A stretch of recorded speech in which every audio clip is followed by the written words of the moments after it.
So, you see, we were just talking with Walton about this. Okay, we were just talking about this too.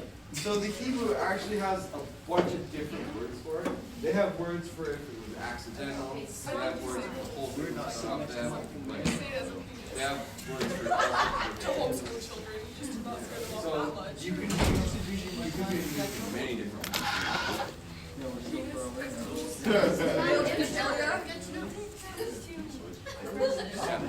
All I know. Theo! What's up, man? Literally anything else. Stick to the science.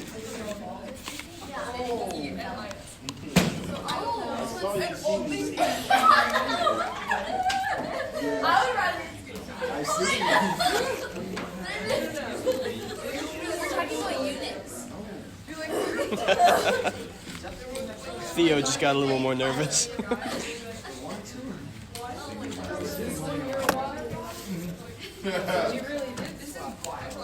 Yeah. I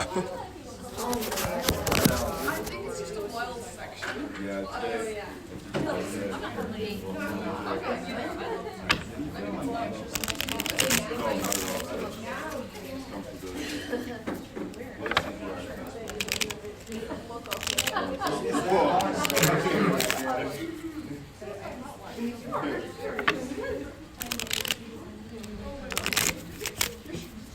All right, who'd like to pray for us today?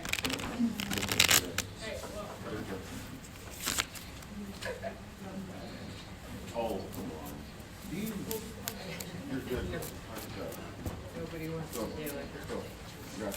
All right, I'll do it. All right, go ahead. Dear Heavenly Father, thank you for today and allowing us to be inside and stay warm. Weather's getting colder, but at least we have each other. And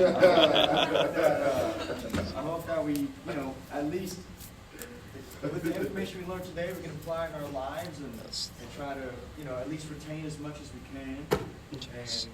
And through that, we can gain wisdom.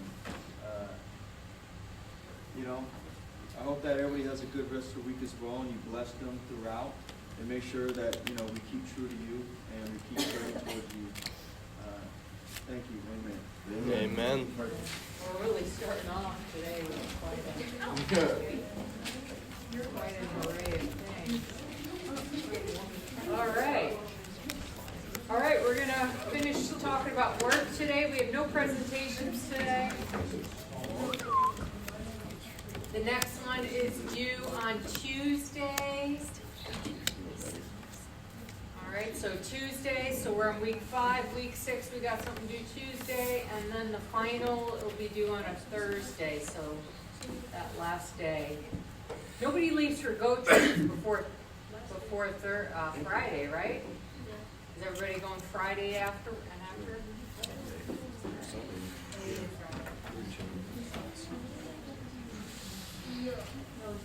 All right. So let's remember why we're talking about work. All right, so we're talking about work. So we're talking about it basically because work is how to balance work and family life is one of the huge struggles of a family. And it's something that you just don't face once, you face it all the time. As you get sick of a job or a job no longer works with the schedule or routine or the amount of work that's involved, so it always seems to be a problem. So it's something that you have to continually gauge and address to see how family is working out. All right, so we were looking at history and how it wasn't really seen as acceptable for mothers to work outside of the home, and now we're looking into the 1960s where everything changes. All right, so the 1960s brought about the women's revolution. So women tended to think that they needed to shout out and say that we need more rights. They had the Equal Pay Act of 1963 to try to level out wages. The rise of feminism, the prominent use of birth control, and then just the whole concept of gender equality. So, as a result, the women's revolution shattered many marriages. So when we looked at those graphs about the ups and downs in marriages, we have a higher rate going into the 50s, and then in the 60s we start seeing more divorces, which goes up higher and higher and higher, up into the 80s, 90s, and then starts to level off somewhat afterwards. So many people attribute the fact that marriages dissolved because work became acceptable for women. All right, but maybe the problem isn't really the work itself, but the attitudes that people had towards what women should be, or what they should act like, whether they should be out of the home. All right, so biblically speaking, how are men and women equal? How are they different? All right. Biblically speaking, what do we think? We equally represent God. Okay, so we both are image bearers. All right, so that's the main theological concept. So it means that we are equal before God, right? But what? Men and women are different because women are more effective towards Showing affection? showing more affection towards their families and their children. Where, like what we were talking about, I think it was yesterday, where men have to be reminded to Connect. collaborate, to connect. Yes. And women are usually the ones who have to tell the husband, hey, let's do Okay. this, do that. All right, so it appears as though, biblically speaking, we're equal, but on a practical level, on the physical level, we're not equal, obviously. All right, a man can't outrun a woman. We can't outlift a man. What else can't we do compared to a man? Tons of things, right? The plumbing is different, but women generally outlive men. All right, we generally live longer than men do. And then there are considerations, such as Dennis was saying, different characteristics of maleness and femaleness. And when we looked at how we reflect those things in marriage, we talked about how we reflect certain characteristics of God, that men reflect certain things about God and about His nature. Women do the same, reflect things about God and His nature. Together, both maleness and femaleness create a representation of who God is. Yeah. It just seems like today, like more modern women today, like they seem more like manly. Like women, Yeah. women are getting more manly. Right. You know what I mean? So it makes it hard for. That's Okay, the big problem with feminism isn't that we would say it's great to celebrate that women are valuable, that they contribute to society just like a man can, but they can't do the same things. I mean, wouldn't you agree with that? We can't do the same things. We're not equal, right? So we're not really concerned about a woman being able to do an exact thing, but we are concerned more about status. Before God, we are seen as equal. So feminism is wrong in that it tries to push the person outside of possibly, their God-given gender role. Right. In saying that you have to be doing everything a man does in order to be equal. So they're not really looking at what true equality is in your status before God. They're trying to look at it as having equality in every area of life, when that's just not the way things are. Any other thoughts? How are men and women equal, different? What do you think about the feminism concept? It's bad news. What do you think? I think it can be very 50-50. Okay, so what aspect of it do you think would be a positive push? Yes. I think that if women empowering women is great. Okay. If we do it in a way that's very equality-like. Like, All right, so encouraging women to be all that they can be?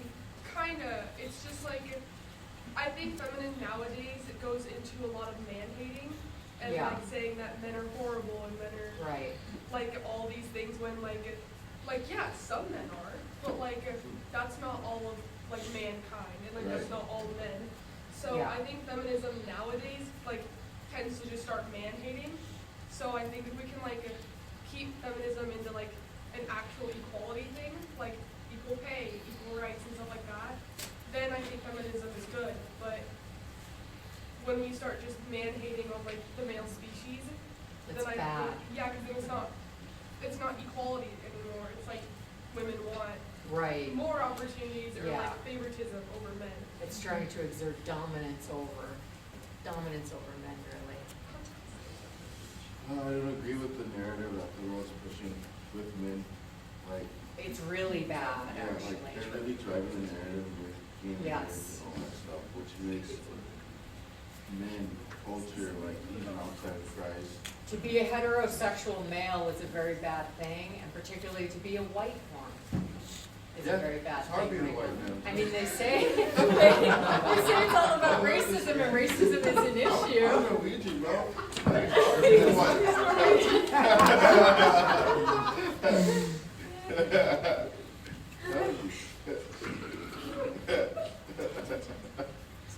That was great. All right. All right, so these are first generation women working outside the home. And remember I said when we talk about these generation things is as the generations go on, the shifts really start occurring.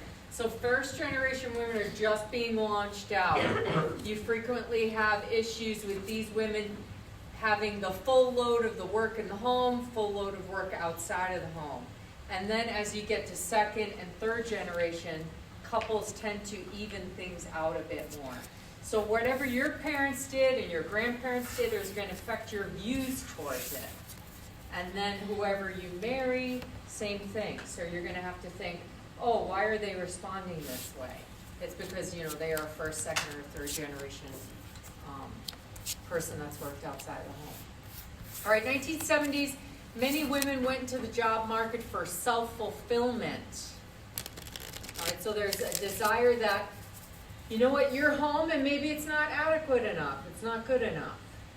Or maybe also out of desire to earn extra money because the 1970s is disastrous as well as far as finances go. So things are going really downhill in the 70s.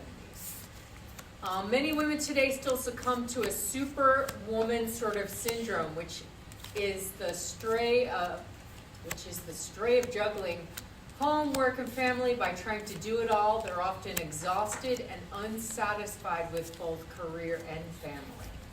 All right, so it's a hard thing to balance. All right, so I am the type of person where I feel like I can't handle a lot of work. And having 4 kids, when I had the 4 kids in the home, when the kids were younger, I didn't work outside of the home at all. But in order to do things like that, so when you get to that stage where you have kids and you realize like what your limits are as a person, some people can do more than other people. I'm not one of those people. I thrive on probably doing less, and having the kids was enough.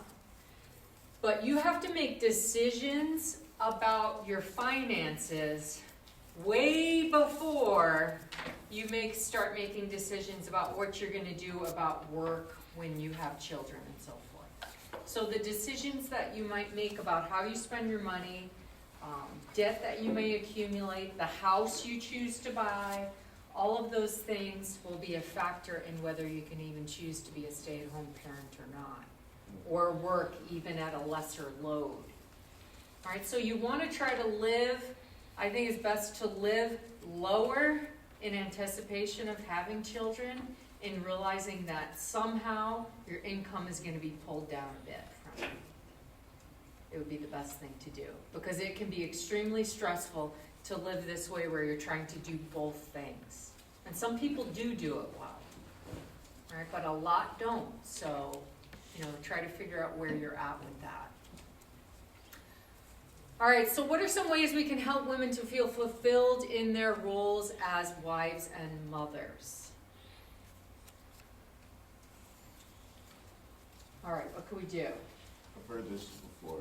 I think it was that men, we have to communicate to our wives that we love them unconditionally, Okay, and like keep reassuring them of that. Like, all right, so a lot of moms who are home with their children frequently say, I don't work. All right, and you all know they're working extremely hard. Day and night, the job doesn't really end. But they don't always feel like society treats them as though what they do is an important thing and is a job that should be valued. So they tend to feel worse about who they are and what they're doing. All right, I think that it helps to have a friends, really, to help validate you in this area, people that support you. But even mothers have, women in general are competitive with each other. All right, this is no surprise to people. Women are very competitive with one another. All right, and this doesn't end when you become a parent. So if you choose to be a stay-at-home mother, and then someone else chooses to work full-time and they manage it well, there's always that tension and judgment between one another. All right, so you have to look for support in areas where you feel like you can get it. All right, so if you feel like you need the support to feel fulfilled in your role as a wife and a mother, if it's just something that you do, full-time, then you have to try to get that.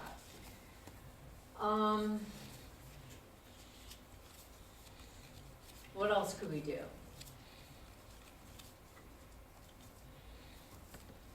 Women personally, you should adopt the attitude of believing the truth about what God made you. That if He's made you a wife and He's made you a mother, that's a good thing, and it's the most important thing that you're ever going to do. All right, so feel that validation from God and choose to make a decision to have an attitude that is countercultural. So if the culture is saying that you're not good enough or not adequate, you have to believe that you are from God adequate as a mother. What should couples consider to help them decide whether they should stay at home with their children or go into the workforce? So what are some considerations? the children afford it. All right, can you afford it? What was the other thing? Age of the child. The age of the child. Another good concept, age of the child. All right, so if you have a young one,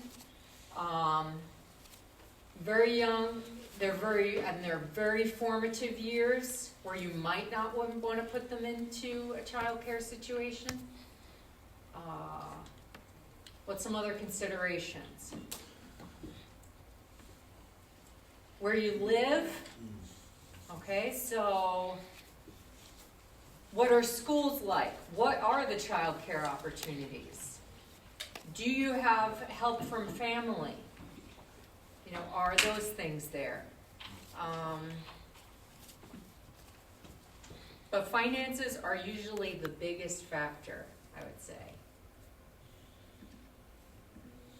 All right, so I just went, in my life, I chose to work. When we first got married, my husband and I, when we both were in full-time seminary together. And we both worked 2 part-time salaries to equal 1, so like 20 hours each to equal 1. And then when we had kids, I think that I worked a little bit, and then he would watch the kids, and we'd bounce back and forth with that. And then by the time we came here to Trinity, actually before we came to Trinity, when he was doing his doctoral work, I basically just stayed home. And then when we came here, I started working here part-time. And then there were years when Theo and Iden were born that I didn't work at all because there was 4 kids at home. And that is, you don't just bring 4 kids and throw them in the office over at Trinity. It doesn't work out too well. So we had to balance it that way. but I have just chosen to take part-time jobs. I have 5 part-time jobs, which I feel like is too much. But it's still, I feel like I have plenty of time to not stress. So if mom ain't happy, ain't nobody happy in the house. All right? So if she's stressed and it's too much and there's too much work to do and things aren't being balanced well, that rolls over into everybody feeling bad. It doesn't work well. All right? So make decisions that are good for you emotionally as well as financially, as well as your whole family. And always continually reevaluate those.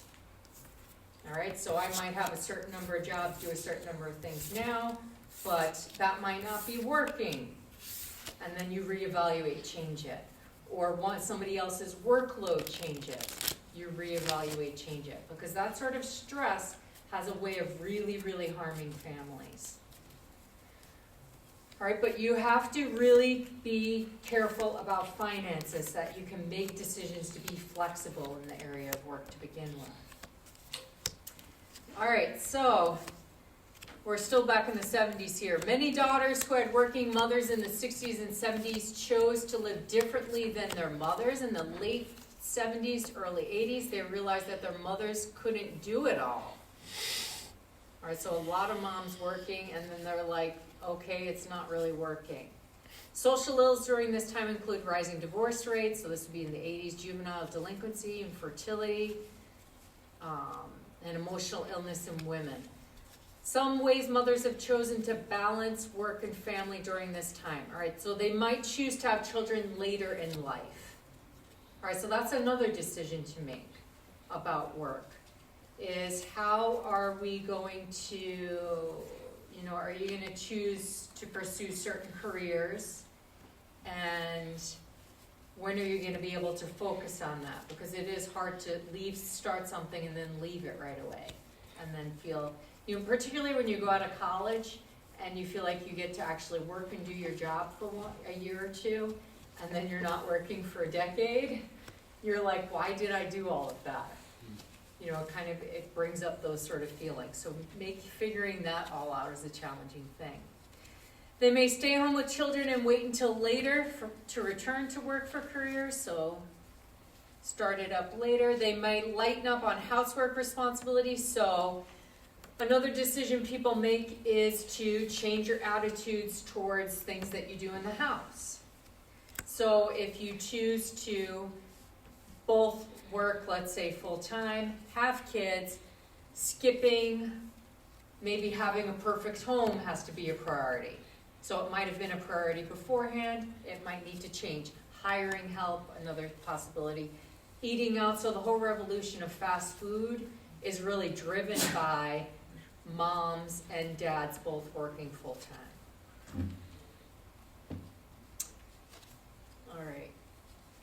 All right, Equal Rights Amendment. So this is an amendment that failed actually to pass during this time, but supporters said that we need to give equal rights to men and women, remedy sex discrimination, expand workplace opportunities for women.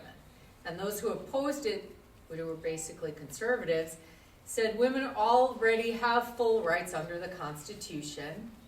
They're not against equality, but concerned about the wording as it relates to issues of reproductive rights, abortion, homosexual rights, same-sex issues, and power shifts. So basically, opposers are saying that women have rights.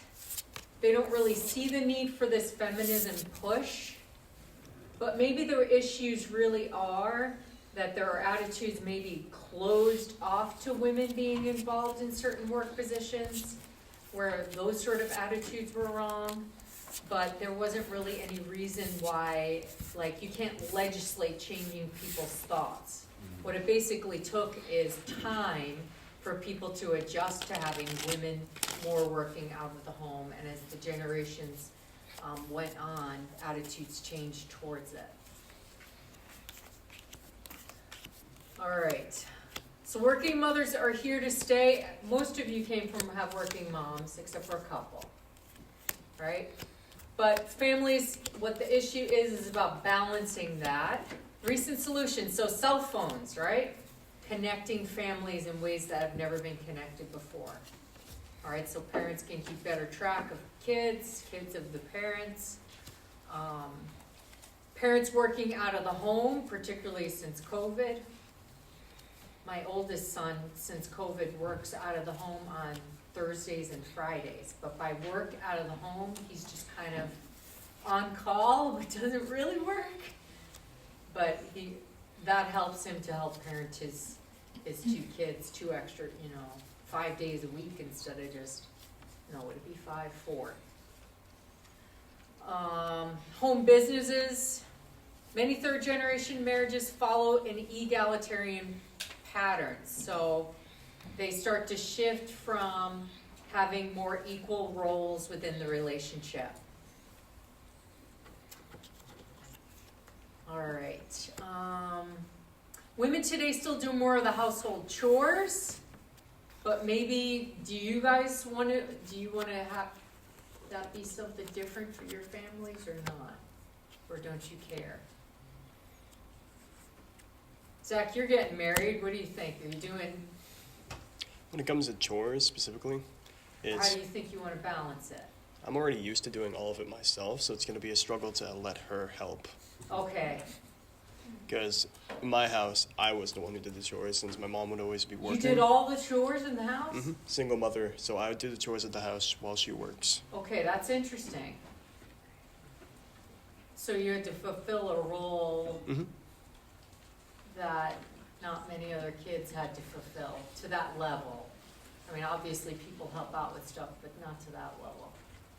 All right, what do you guys think you want to do in your future families?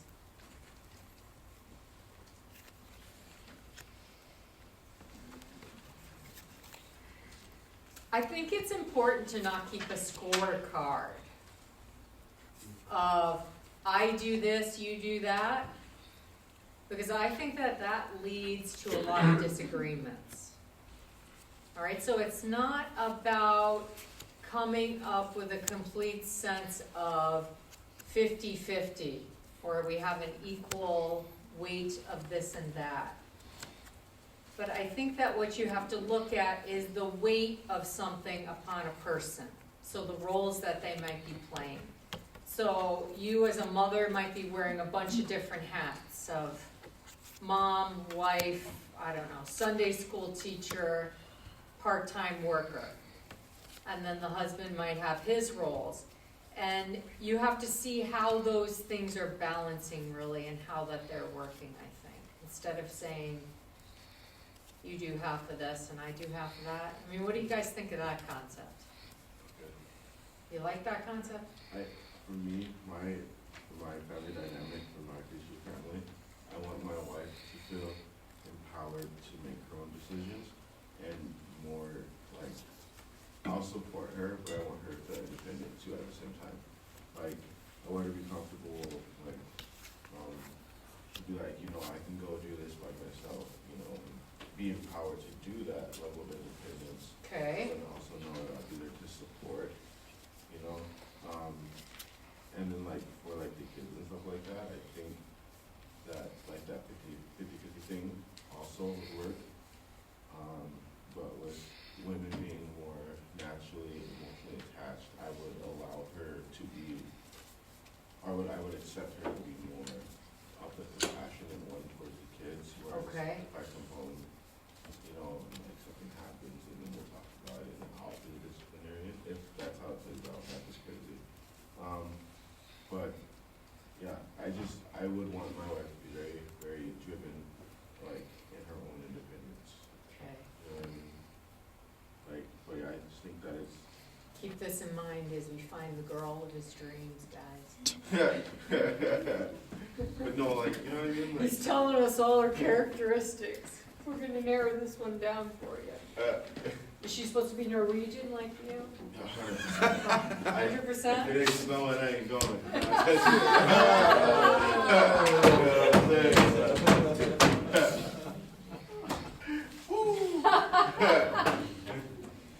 Oh, man.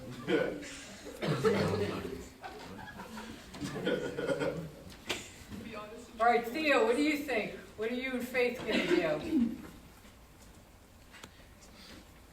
I like to do some chores, but Faith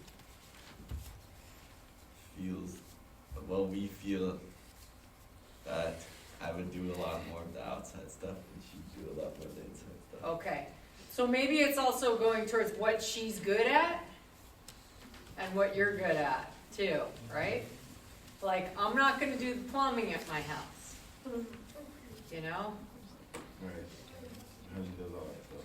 He does that. Yeah. I think that it's good for men to learn a trade because that seems like to be like the North Dakota thing. Like I've noticed like people that are married. You guys, if you don't know plumbing, you gotta know plumbing. Yeah. Hate to break it to you. If you didn't think you were gonna be a plumber, you will be a plumber. You might go to trade school after this one. When you see how expensive it is to call someone, then you're gonna realize you are in the wrong business. I'm forever saying that. Freelancer You're in time. the wrong business. All right, some fathers choose to be the stay-at-home parent too. All right, can be hard on some men. All right, in that they feel like traditionally men are seen as the breadwinners, the providers for the family. But there are some benefits in these families. I've had some classes that have had stay-at-home dads, and they have attested to this fact too, that having a dad at home was a great thing, they felt. One of the benefits of these is that these families were found to have both a strong father influence as well as a strong mother influence, with both parents playing an important role in the child's development. This is in contrast to a stay-at-home mother families in which the working father tends to have much less influence on the child in development. I kind of feel like the trend is still going towards dads parenting way more than they used to, way more. And I feel like that started when I was having kids even, where dads were encouraged to way more. And now it's like an expectation. So it's completely a total switch there. All right, first generation women working outside the home readily accepted doing household chores that were considered to be women's work. So the first generation, they're used to it. If I have to be at work, then I have to do this. Second and third, fathers are more involved in family responsibilities. Men and women in the newer generations have learned to communicate and renegotiate contributions in the areas of household, family, and management. I've noticed that a lot of men take on the role of doing dishes. Do you guys have dads that are do the dishes? No. It's like really common right now. I think it's like the whole concept of the women where like I do the cooking, you do the dishes, and it's becoming like totally acceptable for like it to be the male. This is a male chore. I'll be do that dishes. guy. I'll be that guy. My dad wasn't, but I'll be that guy. I actually don't mind doing dishes that much. I have a dishwasher, but I still don't mind washing dishes that much. It's not the worst thing. Are you or your husband more particular about loading the dishwasher? Oh gosh, guys. You talk about annoying. This is a pet peeve. Yeah. I am very random. Okay? I like pretty patterns and I try to create them as I go. He is forever rearranging the dishwasher after I'm in there. And I'm still like, I don't get it. Like, why do you, it doesn't, I still don't like see the justification for it. You're touching all the dirty stuff, rearranging it, it's still gonna go in the washer. You're not gonna be one of those people, are you? No, everything. Dishwasher rearranger? Everything has its place and everything in its place. The thing is I can't wrap my mind around where that place is in his mind. But Like, yeah, I'm not. no, I've rearranged the I dishwasher. prefer many to times. be not that uptight of a person. I'm the opposite. So I'm a bit more, I guess, relaxed. All right, so when we're talking about feminism, there's this desire to have rights, and they had this equality, what would they call that thing? What was it called? the ERA, where they tried to pass that and it didn't work. So they're trying to make rights for women when really the problem is this concept of what is called the glass ceiling. So have you heard of this metaphor before? So the glass ceiling is a metaphor for the organizational attitudes and societal barriers preventing women from advancing up a career ladder. So there's just like a ceiling that you can see through. You're supposed to get over it, but you can't actually because they're just barriers to there being cultural norms of men maybe having certain positions. All right, so women often curtail their own career opportunities, so the fact that God gave us bodies to bear children, to nurse them, care for them, it causes us to not be able to do the same things. All right, so we have to curtail them if we choose to have children at some point, at least temporarily. How many people want to have, you think you want to have kids and you want to put kids in daycare right away? Nobody wants to put them in daycare. Those are two right very away? different questions there. Who wants to, like if you could be a stay-at-home mom Oh, for the definitely. mothers, who would want to be a stay-at-home mom? All right. The only thing about being a stay-at-home mom is it does feel, it's hard and that it does get boring and lonely. You experience a lot of loneliness as a stay-at-home mom. Even with kids with you, because you only have little kids with you all the time. But there is a tendency to feel very lonely. What do you think It's about very going common. to like a mom's group? Yeah, that stuff all helps. Choosing to have friends helps a lot. But there's tremendous loneliness and that sense of feeling like you're not really contributing. I totally feel like I face that. And I feel like a lot of other moms do. My mom, is in the my dad was in the military. Okay. So she set up MOPS, mom of Preschoolers. yeah. Yeah. And so it was on the military base, but it didn't just have to be for military moms. Like apparently my grandma, she heard about that, and so she would go up to random moms and invite them, and so all these other moms would come over and they'd have it all the time and hang out. And, yeah. My daughter goes to a MOPS sort of group in Aberdeen. She had one in Williston too. Yeah, they're really having, like, you guys who are going to be ministers, remember the moms with young kids and how they need way more emotional connection than you might need. All right, so remember them and allowing things such as opportunities for groups like these. MOPS groups can be held in churches and they can be open up to a community. So it's a great way to have community members come into your church, get to know the people in your church. So it's a great way to have an open door for people within the community.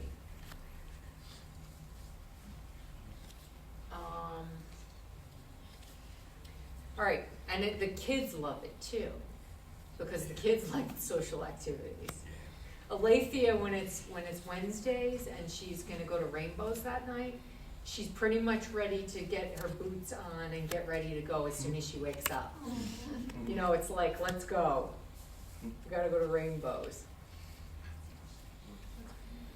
All right, first generation women were valued culturally in their roles as mothers and grandmothers.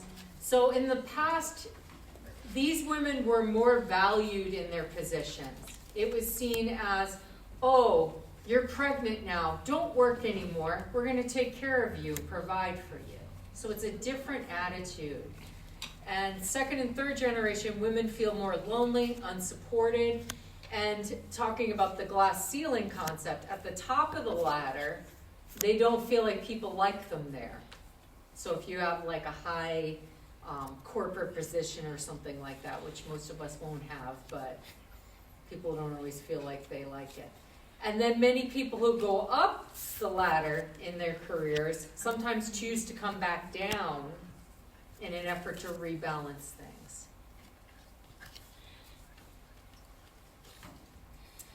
All right, daycare. So huge dilemma. All right, so one of the big issues with daycare is where you live, the quality of daycare that you have, because I know like even you hear so many nightmare stories. There's even a person that lives in our community, their grandchild was killed in daycare up in Carrington, which is just, north of Jamestown. I don't know what the circumstances were, but. So there's dangers. In Aberdeen, there's been issues of children dying in daycare. Wow. So there's a concern of safety. Are they going to care for your child like you are? No. No child is ever cared for better than by their own parents. All right. So I always, when my kids were little, I was the scared parent to leave the kids at the pool in Ellendale. All right, because at that time, the North Dakota youth camp, the AG camp in North Dakota had a drowning during camp week. And so I feel like from the time that happened, I was like, I'm never letting my kids go to the pool, because I feel like not everybody can take care of your kids the way you can. And particularly high school students don't usually care for your kids as well as you can. All right, so that's an issue with daycare, is safety. Is the kid safe? Now, most of the time, the overwhelming majority of the time, that this is not really an issue. All right, so most children of working mothers are cared for by another family member. So usually it's grandparents or another family member. So the quality care is really the issue. How many kids are in the group? The other problem with daycare is kids are forever sick when you send them to daycare. All right, so this can be a frustrating thing for families, because when little kids are sick, it gets you sick as the parent as well. So that's another consideration. Cost, quality of workers, and the environment in the daycare are all important factors when making a decision. So when my daughter was working in Williston, she was worship pastor in Williston, and they were looking to see if they could get daycare for Alethea. The cost of it was going to be so that she made like $3 an hour or something like that. It was astronomically high. But in the end, Annalise Harper was Alethea's daycare provider, just part-time. But if she chose to put her in like a regular daycare, it was going to be like you earn nothing. And sometimes you earn zilch for it. Because if you think about paying for, if you were a child care provider, you don't want to get paid $2 an hour. Your time is worth way more than that. And doing the work of daycare is a hard job. That should be paid well. So it's a very expensive thing. So that's a huge consideration. Where you live, if you live in like Ellendale has very little daycare availability all the time, or if you live in a place like Williston where the costs are very high, that is all a concern on whether you're going to be able to maintain a job or not. And then if you can't, sometimes, like in the case Chloe and Sam, they had to leave because they couldn't afford to both work and put Alethea in daycare, so they actually had to leave their job because the job wasn't paying for it. So there's a lot of issues to be concerned about that. And then, this can change, with each kid that you have. So daycare is a huge, huge headache. How to figure out how to do it. What are some of the positives of sending a kid to daycare? What do you think is good about daycare? What do you think? They interact with their peers a lot more. All right, surrounded by peers. So kids like hanging out with other kids. All right, so it gives them something to do. All right, so what else is positive? That getting sick all the time builds their immune It system. builds their immunity. By the time they get to Exactly. kindergarten, they're the tougher ones. All right, disadvantages. Everything else. potential of something bad happening, which is still real small. What else? What about picking up bad habits from the other kids? Pick up smoking. All right, so let's say you're teaching your kid first time obedience, and then you send them to daycare, and they have a timeout system that lasts, they'll count to 82 before they have some consequence of throwing a kid in a room with an iPad or something. Like they might undo all of the work that you've been trying to do. All right, so that's another issue in looking for a daycare is, do they hold to the same discipline sort of values that you have? You would never want a daycare provider to physically discipline your child. No, absolutely not. No, you'd never want that. But you do want your child to be, to experience consequences for negative things. All right, but there's also, what you can find is that sometimes daycare providers treat certain kids differently than others. School teachers do the same thing. You pick favorites. You tend to like kids that are easier to deal with than the ones that are harder, and you're harder on the other ones. So there's sometimes unfairness with that. All right, what else about daycare? Yeah. They pick up bad habits from other kids, like in the sense of like language or jokes, or like they're exposed to. One parent's like, oh, you can watch like, I don't know, something outrageous, and then all Right. the other kids are talking about it for weeks. Right. And you can't really like, I don't know, I basically do daycare in the summer for like 60 kids, like I'm in charge of it. And they're all naughty. Of how many kids? 60 kids. I have staff beneath me that I like run or whatever, but I'm Nice. basically in charge. Yeah. And the kids are so naughty when they're in daycare. Like Yeah. they're awful. And their parents don't discipline them, and you can't discipline them. And there's always that kid that bites or just... Yeah, and kicks or throws their shoes at you, throws up on you, yeah. Oh, God. You know, it's like, there's a few jobs that I don't want to do. Dental hygienist, probably preschool daycare provider would be there too. There's something about those snot-nosed kids. I actually love subbing in kindergarten at the school. I like that, but I'm like, don't touch me. I'm like always like, you keep your own space. You just don't touch me. All right, disadvantages of the dual income family. All right, so now we're looking at what are some of the negatives to having this dual income setup. All right, so research has not confirmed that it damages children, but it certainly can in some homes when it's not balanced well. All right, so it can be done well. Three main difficulties. So external, so from non-family oriented employment. So if you have a job that is excessively demanding, such as ministry, all right, where you're going to have to learn to place borders on certain areas of your life.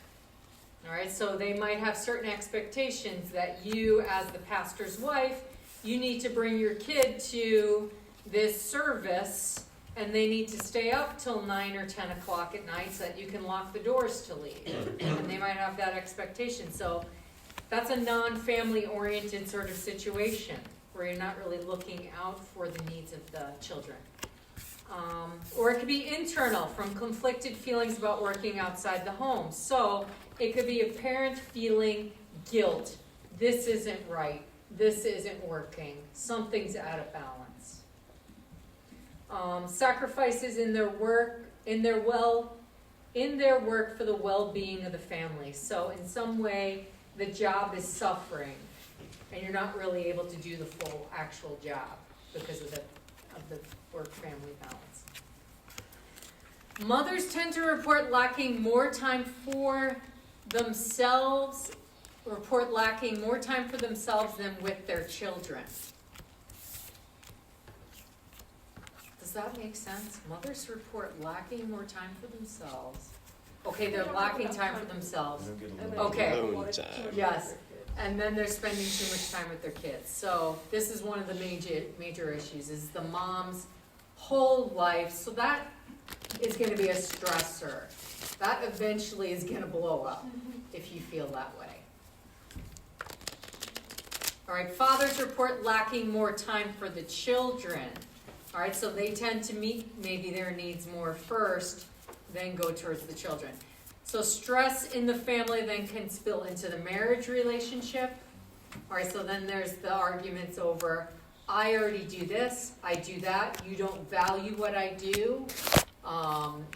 You have this role, I need you to do more of this, and there's just the strain is there. All right, you will have these arguments many, many times, every one of you, who end up having, getting married and having children. All right, because it's something that is a continual stressor that you have to continually look at and say, how can we make this work? All right, advantages now. So that's disadvantages, advantages. So increase in income. 2 people, you make double the amount or maybe even more than that. Freedom to take risks with careers. So if you have one person that's truly meeting most of the needs of the families, then someone can afford to have a job that might not work out. Or to have a job that's, of less importance financially. In cases where women don't have to work, having a career and family could increase confidence of women. So some women like the feeling of being able to do different things. It could provide a social outlet. Women who are forced to work often experience less job satisfaction. So if they feel like they're doing it out of absolute necessity, instead of maybe as choosing it as a way to just get out of the house as a social connection, then they tend to be more upset about it. Children can benefit from the social interaction with other kids and adults. That's true. Extra income means higher quality daycare and the ability to afford after school activities. It could be another positive that you can afford to pay for the daycare in the first place, but I still think it's going to cost too much anyway. It costs a lot. All right, what other advantages or disadvantages did you see in your family of origin? All right, so think back to your family. What did they do well? What did they do poorly in relationship to the work-family balance? I mean, I didn't notice, but my mom, she would work at night and do the graveyard shift and then take care of the kids during the day. So she'd be like, you guys go play, I'm gonna take my nap. Right. But she'd be tired a lot. Okay, so it's barely trying to make it really when you're doing those separate shifts. Yeah. So both the parents in our house growing up were teachers in the same school. So it made it like they had the same schedule basically. Like one stayed like an hour later, but we came back at the same time. We just came back with them once we got to high school. And it was kind of nice having like most of the day like outside of the home, just hanging out with friends and like doing our work and everything. When we got home, like everybody was like wanting to engage with each other, and like we actually enjoyed the time that we spent together. And like it wasn't just like you had all day to see each other and you just retreat to your room and like watch Netflix all day. Like you actually got to like spend time with each other. Teachers is one of the roles that it's actually having 2 teachers is one of the easier things. Because everybody, by the time your kids go to school, everyone's going to school. You have off the same days. You have summers off. So that is one of the easier jobs, I think, for maintaining work-family balance. My dad was a pastor, and then my mom was a stay-at-home mom until we kind of went to school and we needed another income. So she would work at Walmart or flower gardens or just a lot of different jobs.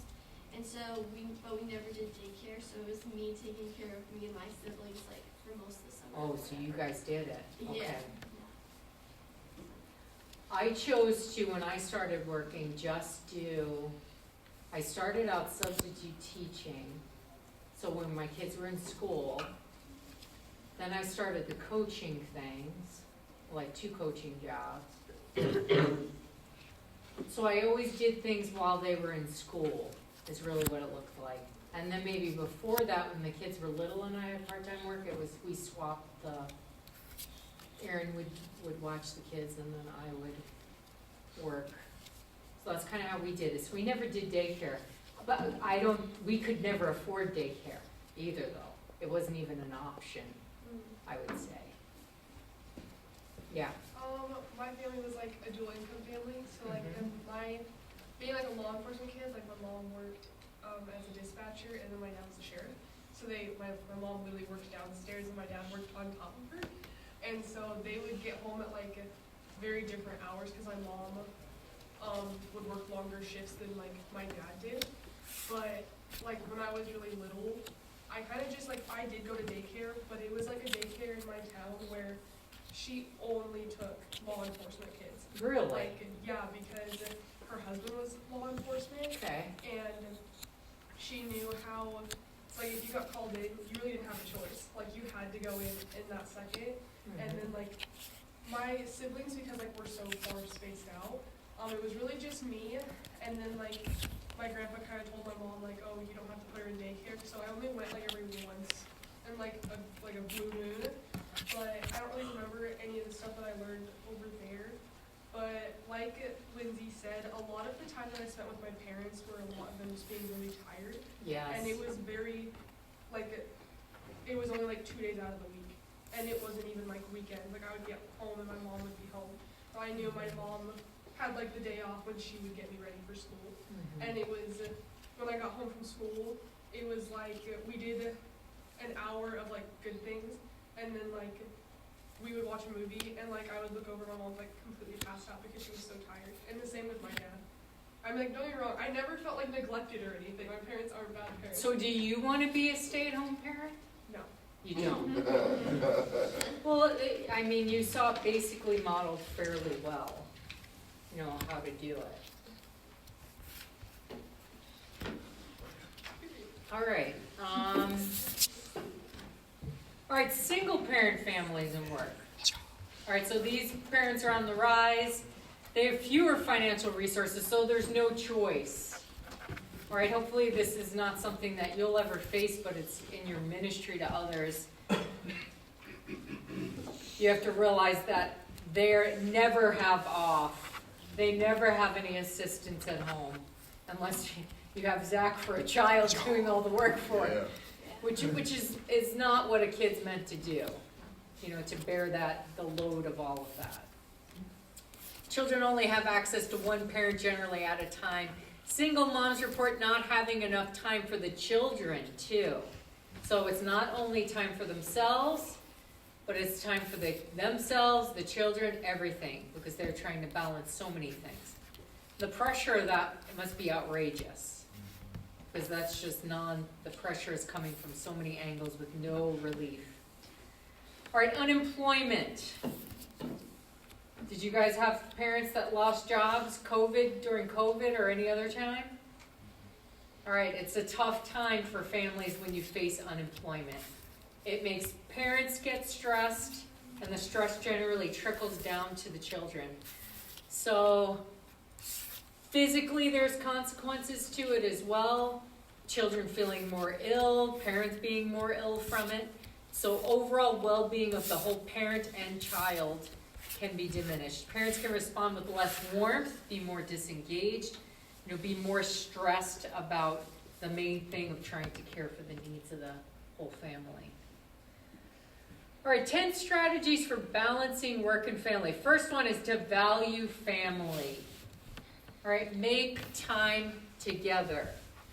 So you're making a conscious choice. If you have to do this thing where you both have to work, you have to make a conscious choice to make time to spend together.